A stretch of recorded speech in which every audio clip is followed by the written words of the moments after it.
यार देखो, मुझे पता है कि तुम इस टॉपिक पर यानी कि how to make notes, how to make short notes पे 4 से 6 वीडियोस देख के आए हो और सारे वीडियोस से तुम अभी तक डिससेटिस्फाइड हो, तभी तुम इस वीडियो पे भी आए हो। और ये बात तुम समझ लो कि अगर तुम चाहते हो कि इस वीडियो के बाद भी तुम डिससेटिस्फाइड ना लौटो कि यार समझ ही नहीं आया कि कैसे नोट्स बनाना है, कैसे शॉर्ट नोट्स, किसमें कितना टाइम दें, कैसे जल्दी बनाएं, ये सब कुछ ही कंफ्यूजन अगर दूर करना चाहते हो तो ये वीडियो पूरी एंड तक देखना यार। इतना डिटेल में किसी ने नहीं समझाया होगा।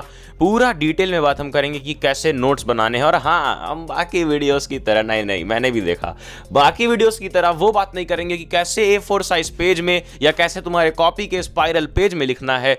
हाँ, देखा मैंने, कुछ लोग बता रहे हैं कि ABC कॉलम बना लो, कुछ बनाते हैं कि हाँ ये देखो ये स्क्वायर ऐसा डिब्बा बनाओ, उस पर 3 टिक लगा लो। कोई बता रहा है कि नहीं ये सब मत करो, तुम कलरफुल पेन से लिखो, फ्लो चार्ट बनाओ, माइंड मैप्स के गोले बनाओ बैठ के। बट बस करे यार ये वीडियो तुम सबके लिए है, तुम किसी भी क्लास में हो, क्योंकि इवेंचुअली तुम MCQ एग्जाम्स के लिए प्रिपेयर कर रहे हो और MCQ एग्जाम्स के लिए कैसे शॉर्ट नोट्स बनाने हैं यहाँ पर हम बात करने वाले हैं। तो एक चैप्टर मैंने रेफरेंस के लिए क्लास 10th की बुक से उठा लिया है, जो है एसिड बेस एंड सॉल्ट्स। वो हम NCERT की बुक रखेंगे कि बुक से कैसे बनाना है ये समझने के लिए, और नोट्स यानी कि क्लास नोट्स से कैसे बनाना होता है ये समझने के लिए हमने जो मैंने खुद प्रोवाइड करवाए हैं क्लास 10 के best hand written CBSE topper के नोट्स, वो नोट्स भी हम रेफरेंस के लिए ले लेंगे साइड में। और पूरा दिखाऊंगा मैं तुम्हें कि कैसे शॉर्ट नोट्स बनाने होते हैं बिना किसी सजावट और टाइम वेस्ट किए।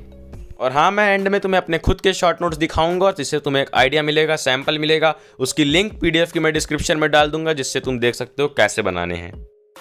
उसके भी पहले यार थोड़ा सा आ जाओ कुछ important FAQs, frequently asked questions notes के बारे में कि शॉर्ट नोट्स कब बनाने हैं। ध्यान से सुन लो, जब एक चैप्टर कंप्लीट हो जाए, और कंप्लीशन का मतलब मैंने बताया था तुम्हें कि ऑनलाइन पढ़ रहे हो तो वाली वीडियो जरूर देख लेना। कंप्लीशन का मतलब क्या है कि जब तुम्हारा सब कुछ कंप्लीट होने के बाद लेक्चर कंप्लीट हो जाए, क्वेश्चंस लग जाए, यहाँ तक कि प्रीवियस ईयर क्वेश्चंस भी लग जाएं और तुम्हारे क्लास के नोट्स तुम्हारे पास हों, तब एक चैप्टर कंप्लीट होगा। तब उसके बाद तुम शॉर्ट नोट्स बना पाओगे, अच्छे शॉर्ट नोट्स। शॉर्ट नोट्स का मतलब सिर्फ ये नहीं कि तुम लिख लो, तुम्हें पता होना चाहिए कि कौन से प्रीवियस ईयर क्वेश्चन कैसे घुमा के आ रहे हैं। खुद तुम फॉर्मूला बिल्डअप कर सकोगे अगर तुम सच में सारे क्वेश्चन सॉल्व करोगे।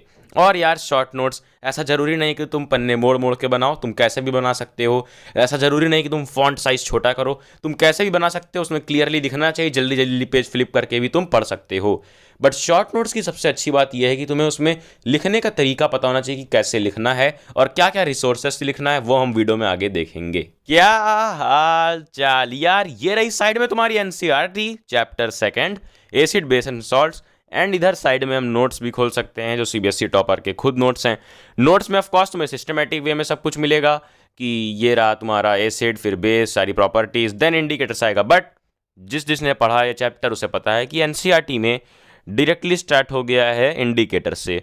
अब कैसे तुम अगर NCERT से पढ़ रहे हो तो तुम्हें कैसे उसे शॉर्ट नोट्स के फॉर्म में तब्दील करना है, आओ देखते हैं इस ब्लैंक पेज पे। देखो यहाँ पर तुम जब पढ़ना स्टार्ट करोगे तो शुरू में तो ऑफकोर्स इंट्रोडक्शन दिया होता है, बट नीचे यार देखो क्या क्या लिख रखा है, पूरा डिटेल में समझा रखा है। जब तुम NCERT सिर्फ रीड कर रहे होगे तो तुम अंडरलाइन कर लोगे, हाँ, litmus is a natural indicator, turmeric is another natural indicator, ये सब तुम अंडरलाइन कर लोगे। बट उसके बाद तुम्हें एक और चीज़ मिलेगी यहाँ पर कि जब हम कपड़ा धुलते हैं, अगर उस पर टर्मरिक का स्टेन लगा होता है तो वो रेडिश ब्राउन चेंज हो जाता है। फिर उस पर अगर पानी डाल दो तो वो वापस से उसका कलर बैक टू नॉर्मल यानी कि येलो कलर में आ जाता है।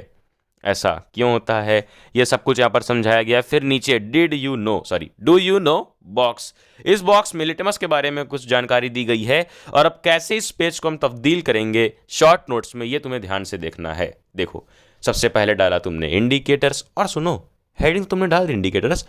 यहां पर ध्यान रखना कि शॉर्ट नोट्स हैं ये, यहां पर हम एग्जाम पे फोकस करते हैं, और जब MCQ एग्जाम पर फोकस कर रहे हैं तो डेफिनेशन कहीं नहीं आने वाली यार।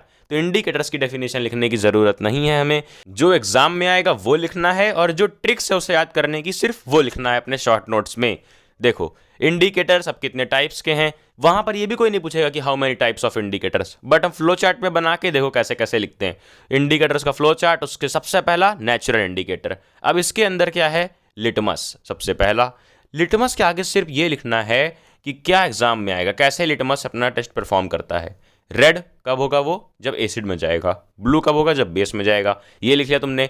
फिर लिटमस के नीचे एक छोटा सा एरो देकर तुम जरूर से ये लिख लो कि वो नेचुरली किस कलर का होता है। नेचुरली वो होता है पर्पल, और कहाँ से ये डिराइव होता है, देखो ये सब इस बॉक्स में लिखा है और इसलिए ये आ सकता है। एनसीईआरटी की एक एक लाइन इंपॉर्टेंट होती है किसी भी एग्जाम के लिए तुम प्रिपेयर कर रहे हो। और साफ साफ लिखा है कि litmus solution is a purple dye which is extracted from lichen. Lichen तुम सब लोग जानते हो ना, वही एल्गे और अपना फंजी का जो रिलेशनशिप होता है mutual, a plant belonging to division thallophyta. तो बस वही यहाँ पर लिख लेना छोटा सा कि purple naturally comma lichen of Thallophyta. फिर उसके बाद नीचे टर्मरिक दूसरा नेचुरल इंडिकेटर। अब टर्मरिक क्या है, टर्मरिक क्या है बताओ, एसिड में कैसा कलर रहेगा उसका। अभी जब तुम यहाँ पढ़ोगे ना इस पूरे अपने इस पेज पे, तब तुम्हें समझ में आएगा कि वो सेम रहता है एसिड में वही कलर, बट बेस में जाते इसका कलर चेंज होता है और वो हो जाता है रेड।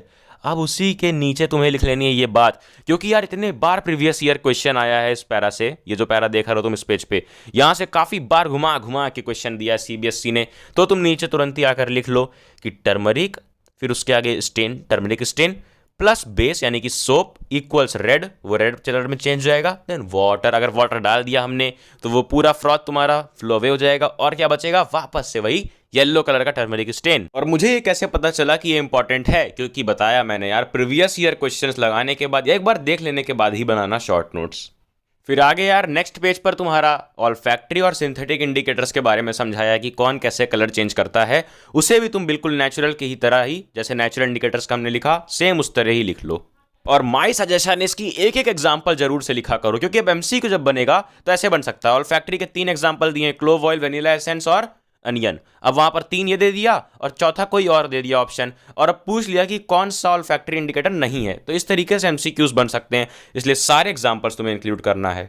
इसके बाद देखो ध्यान से कि यहां पर एक एक्टिविटी दिखाई गई है, एक्टिविटी 2.3, जिससे बहुत ही ज्यादा बार क्वेश्चन आए हैं यार, सच में घुमा घुमा के। और एमसीक्यू में भी क्वेश्चन आ सकते हैं कि how to test that it is H2 gas. देखो यहां पर दिखा के गया कि जब भी हाइड्रोजन गैस निकलती है, इवॉल्व होती है, तो कैंडल अगर पास में लाओगे तो पॉप साउंड के साथ वो कैंडल बुझ जाती है। अब यही बात हमें शॉर्ट में लिखनी है। कैसे, देखो एक ही लाइन में तुम सब कुछ लिख सकते हो, metal plus acid equal metallic salt plus H2, इसी पर एरो बना के लिख दो कैंडल पॉप्स ऑफ, यानी कि कैंडल एक पॉप साउंड के साथ बंद हो जाती है। और वही चीज तुम्हारे नीचे एक्सप्लेन की गई है। और अगर तुम अच्छे नोट से पढ़ रहे हो तो तुम्हें यहाँ पर शॉर्ट में क्यों लिखना पड़ रहा है, क्योंकि तुम अच्छे नोट से, क्लास नोट से ही पढ़ चुके हो। अगर तुम क्लास नोट्स नहीं भी बनाया तुमने, कोई बात नहीं, ये मैं साइड में जो नोट्स दिखा रहा हूँ क्लास 10th के, यहाँ पर देखो शुरू में ही एसिड की केमिकल प्रॉपर्टी सारी लिख दी गई है। Acid plus metal equal salt plus hydrogen, फिर एसिड प्लस अगर हम लोग करते हैं मेटेलिक कार्बोनेट या फिर मेटेलिक हाइड्रोजन कार्बोनेट तो क्या रिएक्शन होगा।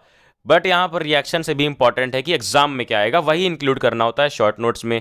और इसीलिए मैंने तुम्हें बताया कि प्रीवियस ईयर क्वेश्चंस लगाने काफी इंपॉर्टेंट है। उसके बाद जो तुम बनाओगे ना वो असली शॉर्ट नोट्स हैं यार। डेली डेली जाके शॉर्ट नोट्स बनाओगे जितना पढ़ा उसका, तो वो इवेंचुअली शॉर्ट नोट्स रह ही नहीं जाएगा एट द एंड। इसलिए यहाँ पर अब खैर हम आते हैं वापस। यहाँ पर एक्टिविटी 2.4 में क्या दिया गया है, बिल्कुल वही चीज दिखाई गई है कि कैसे रिएक्शन हो रहा है एक बेस का मेटल के साथ, वो भी तुम्हारी केमिकल प्रॉपर्टीज में लिखा हुआ है। नीचे आ जाओ, how do metal carbonates and metal hydrogen carbonates react with acids. यहां पर क्या समझाया गया है, यहां पर यार वही है कि दोनों के साथ सिमिलर रिएक्शन होता है। ओके, चाहे वो तुम्हारा मेटल हाइड्रोजन कार्बोनेट हो, चाहे वो तुम्हारा मेटल कार्बोनेट हो, दोनों के साथ सेम रिएक्शन है। तो ये तो तुम समझ जाओगे इस इक्वेशन से। बट तुम्हें लिखना क्या है शॉर्ट नोट्स में, एग्जाम में ये बार बार ये वाली इक्वेशन आती है यार। कौन सी, ये लाइम वाटर प्लस CO2 के साथ जो रिएक्शन हो के वाइट प्रेसिपिटेट बन जाता है। बट इसमें अगर और एक्सेस CO2 डाल दो तो ये वाइट प्रेसिपिटेट तो सॉलिड होता है, तो वो इनसॉल्यूबल है। बट इसमें और अगर CO2 डाल दिए तो वो सॉल्यूबल बन जाता है वाटर में। तो उसी को तुम्हें एक लाइन में लिखना है। लिखने का तरीका होता है इस तरीके से लिखना है, calcium hydroxide plus carbon dioxide equals calcium carbonate plus water. अब यहां पर कैल्शियम कार्बोनेट के आगे ब्रैकेट में सॉलिड लिखना बहुत जरूरी है, चाहे तुम बाकी में सिंबल्स लिखो या नहीं, अभी पता चलेगा। नीचे इसके कैरो बनाकर लिख दो CO2 पास करा के, CO2 of course gas form में पास कराकर कैल्शियम बाइकार्बोनेट। और इसके आगे जरूर से तुम्हें लिखना जरूरी है AQ, यानी कि एक्वस, यानी कि ये सॉल्यूबल इन वाटर है। अब वहां पर हमने S लिखा था, यानी कि CaCO3 तो सॉल्यूबल नहीं है वाटर में, बट अगर उस पर हम एक्सेस CO2 पास करा दें तो बन जाएगा कैल्शियम हाइड्रोजन कार्बोनेट या कैल्शियम बाइकार्बोनेट, जो कि सॉल्यूबल होगा। अब इसी पर यार काफी क्वेश्चन सीबीएसई घुमा घुमा कर ऐसे प्रीवियस ईयर क्वेश्चंस बना के देता फेंका रहेगा, और वही इस बार रीफॉर्मेट करके MCQ में तुम्हें पूछा जाएगा। आगे बढ़ते हैं, आगे तुम्हें एक और एक्टिविटी मिल रही है जिसमें तुम्हें बताया जा रहा है कि कैसे एसिड और बेस रिएक्ट करके सॉल्ट प्लस वाटर बनाते हैं। अब देखो यहाँ पर ये तो तुम्हारा कंसेप्ट है, अगर तुम्हें कॉन्सेप्ट पता है, बस ये वाला पॉइंट यहाँ पर पता है, तो आगे का सब कुछ तुम्हारे लिए आसान हो जाएगा। देखो कैसे, इसीलिए कहता हूँ कि क्लास में अटेंटिव रहना, क्लास नोट्स बनाना कितना इंपॉर्टेंट है। क्लास नोट्स इंपॉर्टेंट है काफ़ी। यहाँ पर क्या लिख रखा है, वही न्यूट्रलाइजेशन रिएक्शन एक्सप्लेन किया है कि base plus acid equal salt plus water, और उसी के नीचे ठीक activity 2.7 metal oxide plus acid equal salt plus water. फिर उसके थोड़ा सा नीचे आओ तो तुम्हें यहाँ पर उसी में सेकंड पॉइंट 2.1.6 में दिख रहा है कि non metal oxide plus base equal salt plus water. अब इन तीनों रिएक्शन में सॉल्ट प्लस वाटर बन रहा है। अब जो नॉर्मल बच्चा होगा वो सोचेगा अरे यार कितना रटना पड़ रहा है, ये तो बहुत बेकार है यार। लेकिन देखो यहाँ पर कुछ रटना नहीं पड़ रहा है, जैसे कॉन्सेप्ट पता है कैसे, base plus acid equal salt plus water, बस इतना याद रखो। यहाँ पर क्या लिखा है, metal oxide plus acid. Metal oxide तो एक्चुअली बेस होता है ना, बेसिक नेचर होता है उसका, और ये मैंने इन नोट्स में ये इंक्लूड है, अगर तुम हमारे नोट से पढ़ रहे हो तो, जो मैंने प्रोवाइड कराए हैं। उसी तरीके से non metal oxide plus base, non metal oxides तो एसिड होते हैं ना एक्चुअली, तो वही हो गया eventually acid plus base equal salt plus water. तो अगर कॉन्सेप्ट है तुम्हारे पास तो समझ लो सब कुछ तुम्हें आता है, और उसके आगे के सारे क्वेश्चन तुम्हारे हो जाएंगे। जो क्वेश्चन दिख रहे हैं ना, ये सारे क्वेश्चन तुम्हारे हो जाएंगे। और तुम किसी भी बुक से अगर नोट्स बना रहे हो तो आई विल सजेस्ट कि उसमें प्रीवियस ईयर क्वेश्चंस इंक्लूड करो इस तरीके से जैसे मैं समझा रहा हूँ। ये नहीं कि तुम क्वेश्चन लिखने बैठ जाओ, एमसीक्यू के लिए नोट्स बना रहे हो तो चले 4 डिब्बा बना के ऑप्शन लिखने लग गए। नहीं यार, इतना टाइम नहीं होता है हमारे पास। बस जिस तरीके से मैंने बताया फ्लो चार्ट के फॉर्म में, पॉइंट्स के फॉर्म में, इस तरीके से सारा बताते जाना है, बनाते जाना है। और निमोनिक्स का भी यूज़ कर सकते हो तुम। आओ देख लेते हैं कैसे। देखो यहाँ पर नीचे आओ ना, थोड़ा सा नीचे आओगे तो तुमको मिलेगा ये एक और एक्टिविटी, जिसमें समझाया गया है कि अगर हम वाटर को एसिड में मिलाएंगे तो एक एक्सीडेंट, एक धमाका होने वाला है जो नहीं करना है। लेकिन अगर एसिड को वाटर में मिलाएंगे स्टीरिंग के साथ तो कुछ भी नहीं होगा। और इस पे भी बहुत बार क्वेश्चन आ चुका है, इसे एमसीक्यू में दे सकते हैं, सर्सन रीजन में दे सकते हैं अब की बार। और इसे क्या करना है, तुम्हें एक सिर्फ और सिर्फ एक कोड वर्ड या एक निमोनिक में समझाना है, लिखना है। कैसे, WAA, वाह what an accident, WAA what an accident. तो एक्सीडेंट कब होगा, जब WAA होगा। WAA का मतलब वाटर टू एसिड जब होगा तभी होगा तुम्हारा एक्सीडेंट। यानी कि इस वर्ड से तुम्हें पता चल गया कि water to acid equals accident. अब उसका उल्टा मतलब कि एक्सीडेंट नहीं होगा, वो नॉर्मल सिचुएशन होगी। और उसी के नीचे थोड़ा सा आओ तो ये तुम्हें एक हम डायग्राम बोल सकते हैं, ये दिख रहा होगा, एक स्केल दिख रही है जहां पर तुम्हें पता चल रहा है कि कैसे कैसे डिफर करता है H+ और OH- का कंसंट्रेशन एसिडिक और बेसिक सॉल्यूशन में।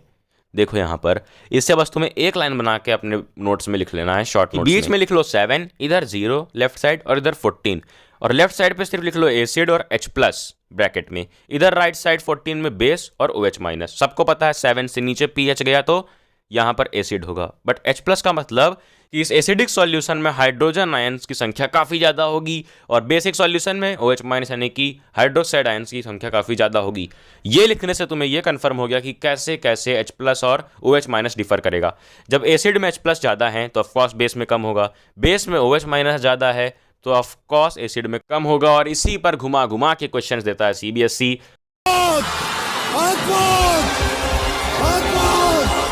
और हाँ, अब हम देख लेते हैं कि मैंने कुछ शॉर्ट नोट्स बनाए थे यार, मुझे अपना 12th वाले मिल गए।